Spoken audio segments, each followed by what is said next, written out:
Bonjour, bienvenue sur France 24 et sur RFI. Nous sommes au Palais de la Présidence à Niamey au Niger et notre invité est le président de la République du Niger, Mahamadou Issoufou. Avec moi pour vous interviewer, Monsieur le Président, Christophe Boisbouvier de RFI. Monsieur le Président, bonjour. Bonjour. Monsieur le Président, Niamey accueille un sommet extraordinaire de l'Union africaine qui va marquer une étape décisive, certaines disent historique, à savoir le lancement de la zone de libre-échange continentale, avec notamment l'annonce que le Nigeria, le géant économique de l'Afrique de l'Ouest, va à son tour signer. Pour vous, qui avez beaucoup œuvré, est-ce que c'est vraiment un moment historique? Aujourd'hui, nous avons 55 marchés éclatés, 55 États, 55 marchés balkanisés, éclatés. Nous voulons en faire un marché unique. Ça sera la plus vaste zone de libre-échange continental du monde, avec, comme vous le savez, un marché de 1,2 milliard d'habitants aujourd'hui, qui sera un marché de 1,7 milliard en 2030, et en 2050, nous prévoyons un marché de 2,5 milliards de consommateurs, avec une classe moyenne extrêmement importante. Donc, premier avantage, unifier le marché. Deuxième avantage que nous avons, c'est que l'Afrique, désormais avec la zone de libre-échange continentale, négociera d'une seule voix, en particulier au sein de l'OMC, de l'Organisation mondiale du commerce. Alors cette zone de libre-échange, c'est un chantier que vous dirigez personnellement depuis 2 ans, comme vous l'ont demandé vos 54 pairs africains. Vous êtes sur le point d'aboutir. Simplement, Monsieur le Président, ce libre-échange, il fait peur à beaucoup d'opérateurs africains parce qu'ils craignent, il faut le dire aussi, la déferlante de produits asiatiques déguisés en produits africains. Le Nigeria, vous en parliez, il a perdu toute son industrie textile à cause du libre-échange et de l'OMC il y a 15 ans. Et du coup, il va demander à pouvoir continuer à protéger certains secteurs de son industrie. Est-ce qu'à force de dérogation, ce traité ne risque pas d'être une coquille à moitié vide? La zone de libre-échange continentale ne sera pas une coquille vide. Il y a les risques que vous exposez. Nous sommes conscients de ces risques-là. Nous essayons de faire en sorte que les conditions de compétitivité des produits africains soient remplies, que ce soit en ce qui concerne l'énergie, que ce soit en termes de transport, afin de pouvoir être compétitifs par rapport aux autres régions, par rapport à l'Asie, par rapport à l'Europe, par rapport à l'Amérique. Donc, première disposition que nous allons prendre, nos produits doivent être compétitifs, ce qui automatiquement va éliminer le risque auquel vous faites allusion. Et ensuite, l'accord de libre-échange continental a beaucoup d'appendices dans lesquels nous avons essayé d'identifier les inconvénients, les risques, etc., pour que, effectivement, la zone de libre-échange continental profite globalement au continent africain, mais également profite à chacun des pays, et que la zone ne signifie pas la mort industrielle de l'Afrique. Au contraire, la zone doit pouvoir développer les industries en Afrique.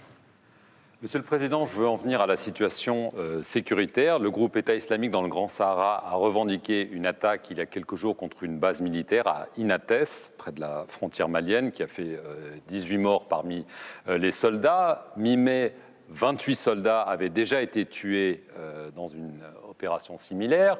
Il y avait eu entre-temps une riposte avec l'aide américaine et française à la mi-juin. Comment se fait-il que malgré le soutien militaire des États-Unis, de la France, ces attaques se multiplient? Et est-ce que votre pays n'est pas, après le Mali, le Burkina, est-ce qu'il n'est pas en train de devenir le champ de bataille principal contre les djihadistes? Les menaces auxquelles nos pays sont exposés sont bien connues. Ça concerne l'ensemble des pays du Sahel. Ça concerne aussi les pays du bassin du lac Tchad. Ce sont les menaces terroristes auxquelles vous venez de faire allusion, qui se traduisent par les attaques auxquelles vous venez de faire allusion. De plus en plus, c'est vrai. De plus en plus, c'est vrai. Il y a les menaces aussi des organisations criminelles de trafic de drogue qui sont liées aux menaces terroristes. Il y a également des menaces de conflits intercommunautaires. Et moi, je considère que ces menaces-là sont des menaces stratégiques, c'est-à-dire des menaces qui peuvent remettre en cause la vie des États Et c'est pour cela que nous prenons ces menaces très au sérieux. Maintenant, vous me dites, malgré la présence des partenaires français, américains, nous n'arrivons pas à faire face à ces menaces. Mais je vous rappelle que si on prend l'exemple de ce qui s'est passé au Moyen-Orient, en Irak, il y a eu une coalition internationale avec les armées les plus puissantes du monde, les États-Unis, les Russes, les Iraniens, les Français, les Turcs, etc., pour pouvoir venir à bout de Daesh. Il a fallu près de 3 ans. Pour l'instant, les partenaires ne sont pas impliqués au Sahel comme ils le sont. Ils l'ont été au Moyen-Orient. Mais de plus en plus, nous sommes en train de créer les conditions d'une meilleure implication des partenaires dans notre combat. Et nous sommes aussi en train de nous organiser à l'échelle de la région. Non seulement dans le bassin du lac Tchad, je le rappelle, nous avons mis en place la force mixte multinationale A4, le Cameroun, le Tchad, le Niger et le Nigeria. Non seulement nous avons mis en place au niveau du G5 Sahel la force conjointe, mais ce que nous envisageons, c'est de mettre tout cela à l'échelle de la CEDEAO.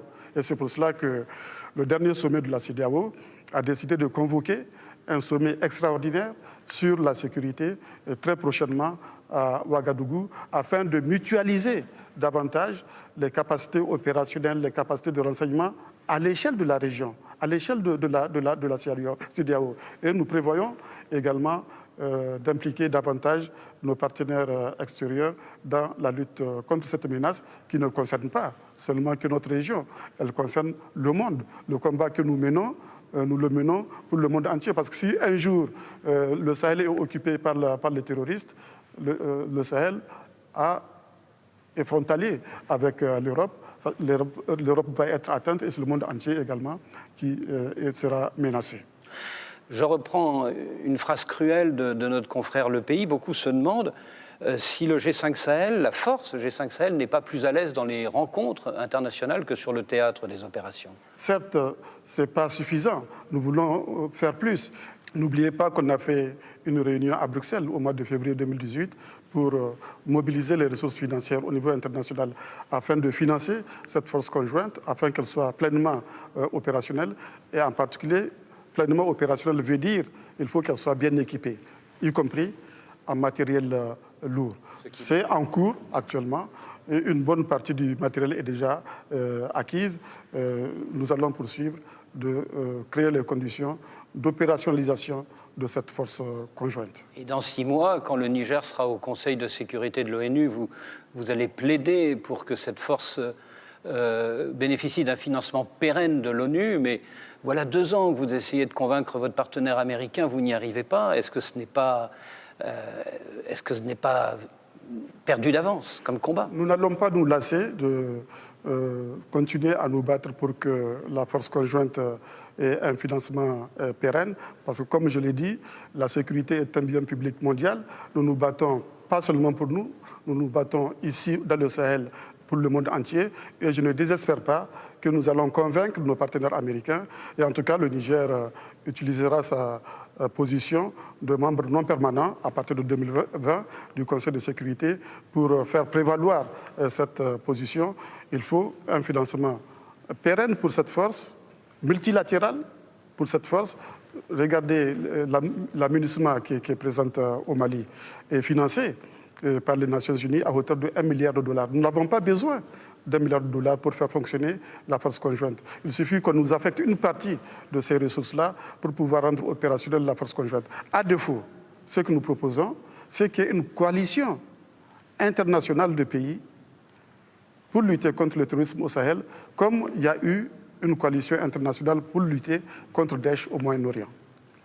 Je vais en venir à la situation en Libye. Ces derniers jours, un drame, le bombardement d'un camp de migrants. On a compté 53 morts. L'ONU l'a qualifié de crime de guerre. D'abord, est-ce que vous savez qui est responsable? Et plus largement, vous avez souvent évoqué la situation en Libye. Est-ce qu'au nom de la stabilité, il ne faudrait pas arrêter de faire des plans, des transitions, de préparer des élections et ne pas dire aujourd'hui ce qu'on a besoin, c'est un homme à poigne? Le problème en Libye, c'est l'absence d'État. La priorité, par conséquent, c'est la restauration d'un État en Libye. La Libye s'est somalisée depuis 2011. Donc, pour nous, la communauté internationale doit prendre conscience du fait que l'urgence, c'est la restauration de l'État, quitte à ce que, après que l'État ait été restauré, on puisse organiser des élections en Libye. Alors, est-ce que, par exemple, pour restaurer l'État, quelqu'un comme le maréchal Haftar pourrait être une solution, ne serait-ce que transitoire, pour au moins stabiliser les choses? Je ne prends pas position de manière précise pour tel ou tel parti. Je demande à tous les Libyens d'être conscients de la nécessité de restaurer d'abord l'État. Une fois que l'État est restauré, alors les conditions seront remplies, y compris les conditions sécuritaires pour organiser les élections. En avril 2021, Monsieur le Président, vous l'avez promis, vous quitterez ce palais où nous sommes aujourd'hui, parce que ce sera le terme de votre deuxième mandat. Et on connaît déjà votre candidat à votre succession, puisque c'est votre actuel ministre de l'Intérieur, Mohamed Bazoum, qui défendra les couleurs de la majorité présidentielle et du PNDS. Dans l'opposition, votre principal adversaire de 2016, Hama Amadou, est sous le coup d'une condamnation à 1 an de prison pour bébé importé. Et il s'étonne que les députés de la majorité viennent d'adopter un nouveau code électoral qui interdit la candidature de toute personne condamnée à 1 an de prison. C'est pour m'empêcher d'être candidat, dit-il. Il n'y a aucune intention d'écarter qui que ce soit.